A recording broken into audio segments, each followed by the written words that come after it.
Hey, what's up guys, and welcome back to Anime King. And today I'm going to be giving you part 46 of What If Naruto Was Taken by the Raikage. Remember to get this one to 100 like as usual, share this to all of your friends on your social media platform, and also go ahead and check out my second channel Anime King 2. If this is the first time I'm hearing of it, I will be leaving a link at the top of the description for you guys to go over there and enjoy. And also click that subscribe button while you're over there and enjoy all the love the what ifs over there. I posted a new episode of Naruto, the God of Shinobi, and also I posted a new episode of What If Naruto Got a New Bloodline over there. So go over there and enjoy those. And on this channel, I recently posted an episode of What If Naruto Went Back in Time. So go ahead and enjoy that, guys. And if you're new to this channel, it's the first time you hear my voice, what are you waiting for? Go ahead and click that red subscribe button and join the Anime King family and be a part of the channel. And thank you for all your support and help. And without further ado, let's get straight into it. So last time we left off, Lord Navier framed Naruto as the Toad boss Gamabunta suspected that it was Orochimaru. Naruto was fleeing as he went to Mount Miyaboku, as Kurama told him the best place to go is to Whirlpool, where the ruins of Uzumaki will be. But Naruto had to stop by the leaf first, as he wanted to take Hinata with him. So after stopping by the leaf and sending a message to her, Hinata came out to see Naruto. As he has changed a lot, he also had a goatee, as she refused to kiss him with that on his face. So yeah, that was basically the last part we left off. You guys can switch across to the playlist and check out the other parts for yourself. So let's start this new episode. That's how I got here so quickly. And I waited for you, and I guess I dozed off. And that's when you found me, Naruto said, as he told Hinata everything that happened. So you need me to head in town and get you some supplies for your journey. Yes, I have made a list right here. I promise I'll pay you back eventually. You don't have to worry about money, sweetheart. Just worry about clearing your name. I will be back as soon as possible, Hinata said, as she took the list and kissed Naruto on his forehead. And I'll bring something to deal with that thing on your chin too. Thanks babe, you're a lifesaver. After another hug, Hinata went into town to get Naruto supplies. While Naruto started to talk to Kurama, as they waited for Hinata to get back. You're lucky to have a girl like her. She didn't doubt you for a second, Kurama said. Well, it's not like I'm lying anyways. Still, it speaks how she really truly loves you, Kurama said. I know, said Naruto. I wish I can give her the relationship she deserves. It will all work out, said Kurama. I hope that you're right. Hey Kurama, while we're waiting, tell me more about the Whirlpool village. A more accurate name will be the Whirlpool City. The population was much higher than any other ninja village thanks to the Uzumakis. But it didn't help that it was built on a relatively small island. The buildings were huge and not very far apart, giving the street a very claustrophobic feeling if you weren't used to it.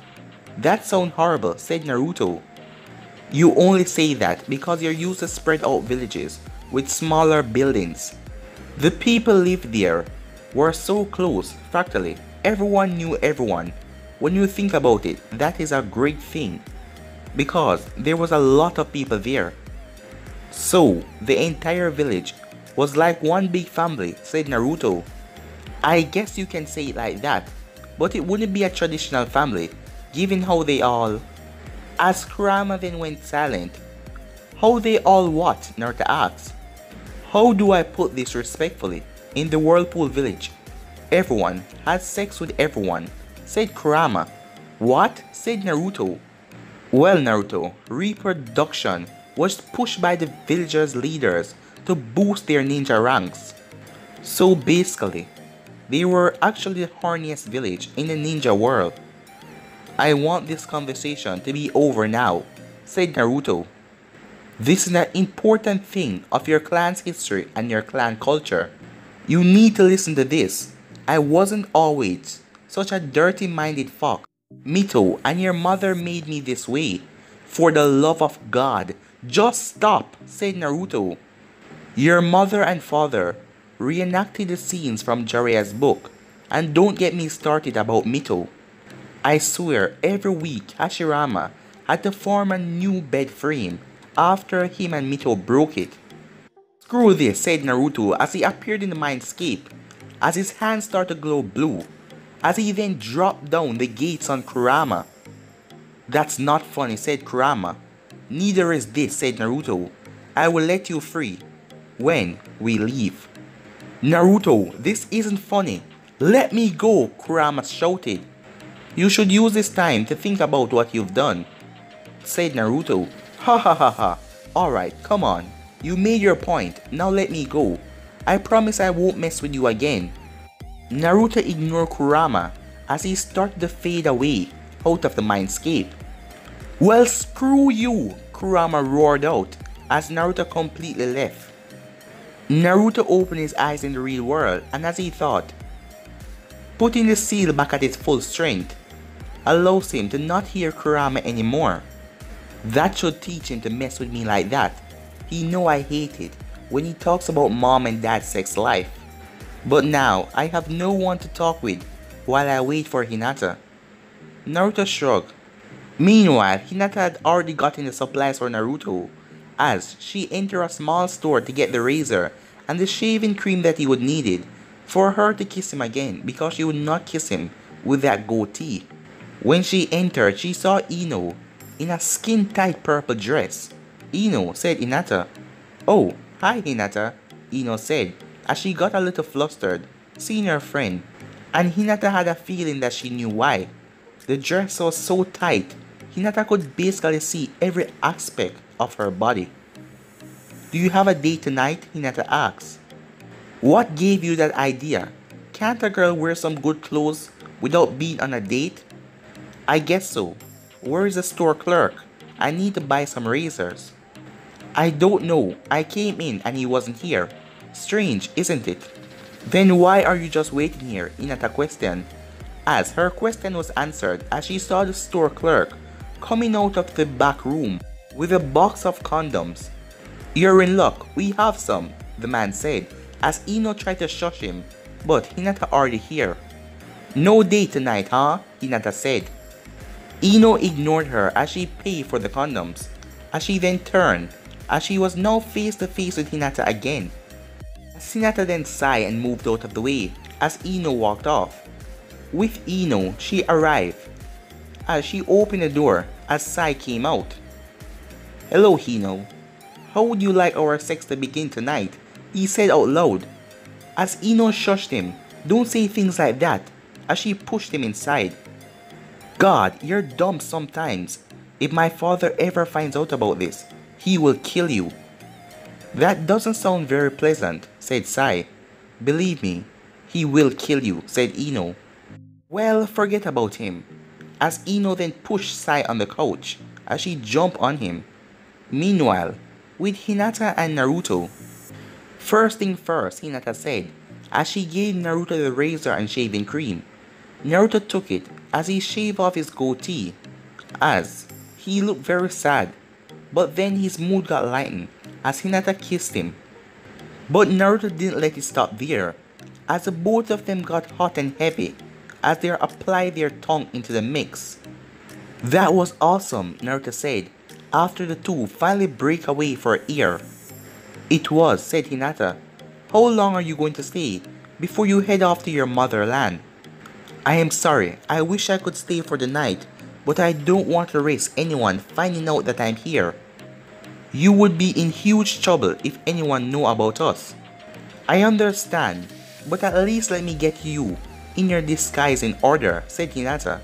Yeah, I need some help with that, Naruto said. A few minutes later, and you would have never recognized that it was Naruto. His headband was gone, replaced with goggles, and his whiskers were gone, covered by a thin layer of makeup that matched his face perfectly. His blonde hair was gone, as Hinata dyed it black, as he was now wearing a blue suit with white stripes going down the legs and the hands. Even his eyes were changed to green because of contact lenses. How do I look? Do you think this is a good enough disguise? It should do the job. You should also make up a fake name. What about Menma? Naruto said. Nah, I don't like that one. That sounds kinda obvious. Well, what about Goku? Naruto said. As Hinata shook her head. What about Luffy? Hinata shook her head again.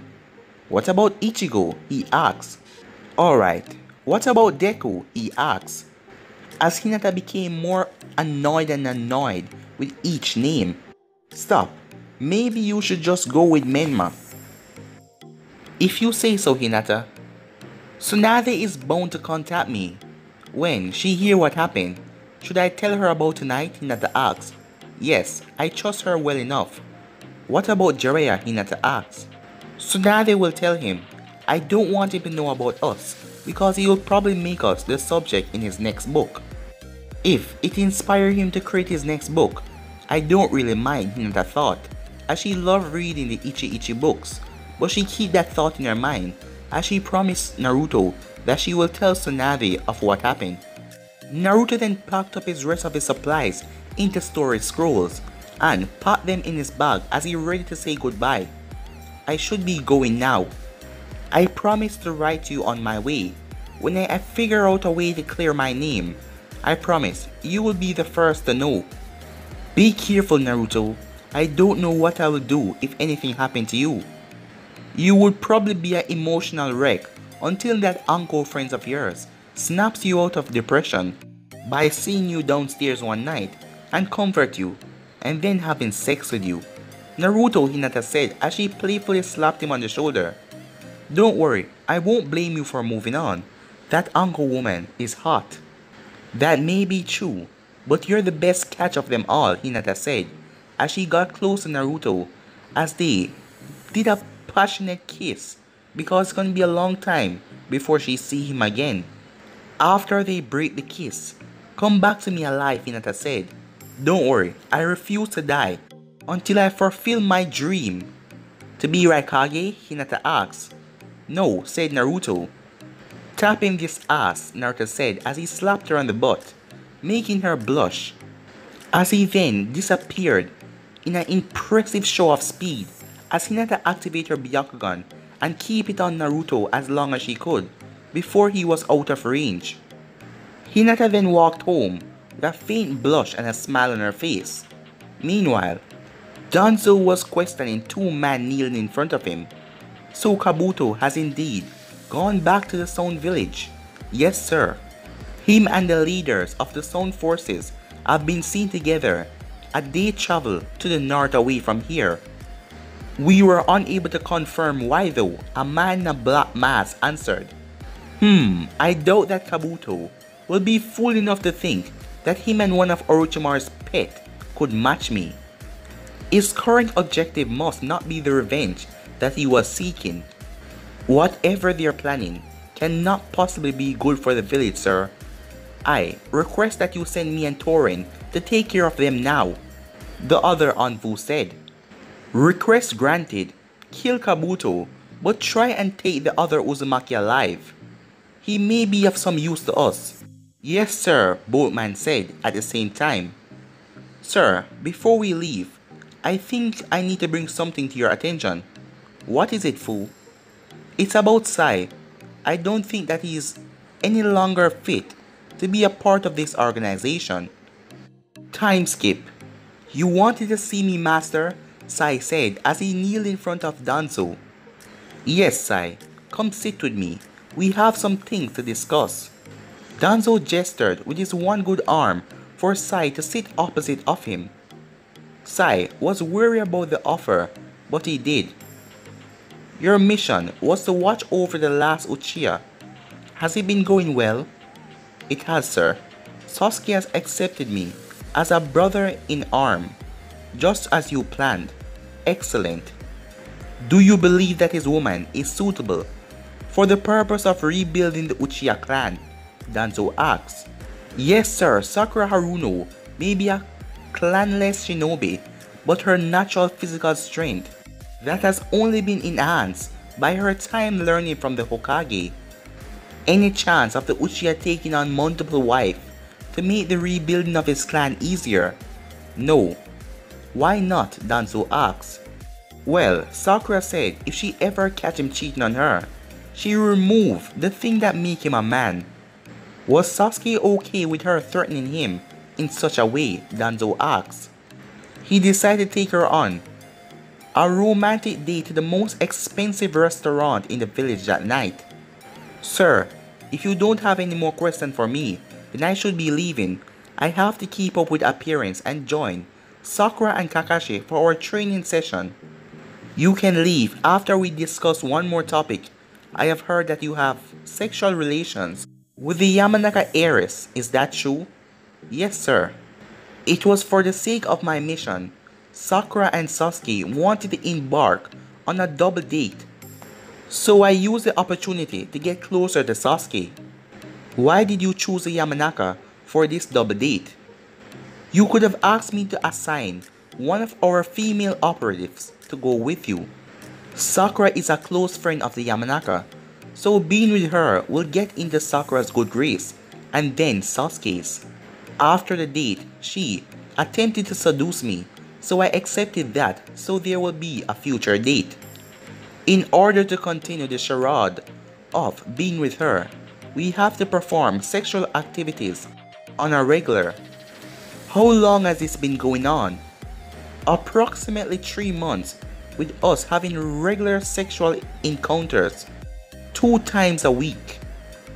Were you ever planning on telling me this without me asking? Danzo asks. No, sir. I don't think that is important enough to mention. You thought wrong, Sai, said Danzo. I understand, sir. Should I stop with the Yamanaka? Yes, using her to further your mission was acceptable, but having sex with her is not. Sir, if you are afraid that I may have developed feelings for her, I assure you I haven't. She is nothing. No different than a common whore. I am inclined to believe you. You have not shown me anything that your mind has been clogged by any emotion. Sir, by chance, was it Fu Yamanaka that brought this information to you? It was. Then perhaps you are questioning the wrong person about their emotions. Fu was close to Ino in their youth. He may have let his emotion cloud his own judgment. Perhaps you are dismissed, Sai. Continue with your mission, but end your interaction with the Yamanaka heiress the next chance you have. Yes, sir. Sai bowed as he left Danzo with his own thoughts. A few miles away, Kabuto was in a small inn, meditating in his bed. He was still covered in head to toe in his cloak, no doubt so he wouldn't scare people. He was interrupted when Tadakatsu kicked the door down and, chugging a bottle of sake. And where exactly were you all morning? Kabuto asked, as he was annoyed. I was out making some money. Unlike you, I can't sit around and do nothing. I would go crazy. You're supposed to be the leader of a large, fair, criminal organization empire, but you're out drinking like a common street dealer. You amaze me sometimes. Screw off. Bad enough you let me leave Teiwaya and Karen behind, but having to do with your attitude just pissed me off. The two of them would have only served to distract you. I am okay with being distracted as long as I get to bust my nut, said Tadakatsu. You disgust me, said Kabuto. The feeling is mutual, you scale-covered freak. These scales are stronger than even the most durable armor. You're just jealous that I managed to surpass you in the one area that you had an advantage over me in. Oh yeah? Wanna take this outside and go a few rounds? I will teach you to not underestimate a Uzumaki. I have no problem with the Uzumaki clan. Actually, it's completely reversed. I have pure respect for them. It's you I have problem with. All of the clan's gifts are wasted on you. You're nothing but the clan bastard and the son of a banished whore. Tadakatsu pulled out a kunai as he threw it towards Kabuto's face. Kabuto caught the kunai in his bare palm. My mother was a princess. Never forget that, Tadakatsu said with gritted teeth as he walked up to Kabuto and pulled away his kunai. Let's take this outside, said Tadakatsu, as Kabuto chuckled. Well, let's go. As the both of them walked outside and came to an alley, I will kick your ass in less than 2 minutes, Tadakatsu shouted. Is that so? Said Kabuto as he removed his cloak. I will let you have the first hit, Tadakatsu said as he stood still for Kabuto to come and hit him. Kabuto smirked as he said hidden shadow snakes as a snake shot past Tadakatsu and headed behind him. As Tadakatsu smirked, I guess I'll take the other one then. Earth style, headhunter jutsu as Tadakatsu went inside of the ground, leaving Kabuto alone. Well, I wasn't expecting this, said Kabuto, as the snake was then thrown back to him, as the snake was now purple and dead. I wanted to lure out the woman that was following Tadakatsu, but Danzo sent 2 of his powerfulest men after me. Perhaps he's more afraid of me than I thought. Our Lord, fear no man. He just wants to get rid of an annoying fly. Naturally, the Arberami talk about something with insects. Speaking of insects, I'm interested within these insects you bring. These poison insects. They sure did a number on my poor pet here. Perhaps when I kill you, I will cut you open and find a way to use them as my advantage. You're welcome to try, as Tormo removed his cloak and his entire body became purple. It's good that Tadakatsu let me pick which one of these guys I should fight. His skills are no match for this guy. Right after Tadakatsu disappeared with the headhunter jutsu, Fu was about to attack Kabuto from behind when Tadakatsu's hand came from the ground and shot at him. Fu was swift enough to jump back away from him as Tadakatsu emerged from the ground, holding one of his earth spears. You're quick, said Tadakatsu. I guess I'll just have to kill you the normal way. Hey, what the hell? As Fu then turned tails and run, as Tadakatsu started to swear and curse and chase him. Get back here, you coward! Tadakatsu screamed as he went after Fu. Back with Kabuto and Toru. Toru rushed towards Kabuto and tried to end the fight with one punch, but Kabuto dodged as he then sent a white snake towards Toru, who grabbed it and the snake turned into a purple husk, just like the last one. Looks like his bug spread through an enemy's body completely fast. It only takes a few seconds for him to infect my snake. I guess I can't play along with this guy, Kabuto said with a smirk. So, it's time for me to kill him. But guys, I'm gonna be ending this episode right here. If you want to see the next part of this, you already know what to do. Like, subscribe, comment down below, turn on that bell notification to stay posted. Remember to share to all of your friends on your social media platform. And on my second channel, Anime King 2. And if this is the first time you're hearing about Anime King 2, guys, I will be leaving a link at the top of the description for you guys to check it out and enjoy. And also, I posted 2 new what ifs on my second channel. I posted an episode of Naruto, the God of Shinobi, so go ahead and enjoy that. And I also posted an episode of What If Naruto got a new bloodline, so check out that and enjoy as well. And on this channel, I recently post What If Naruto went back in time, so go ahead and check out that and enjoy. And if you're new to this channel, the first time you're hearing my voice, what are you guys waiting for? Go ahead and click that red subscribe button and join the Anime King family and be a part of the channel. And thank you all for your support and help. But for now guys, I'm out of here. Peace.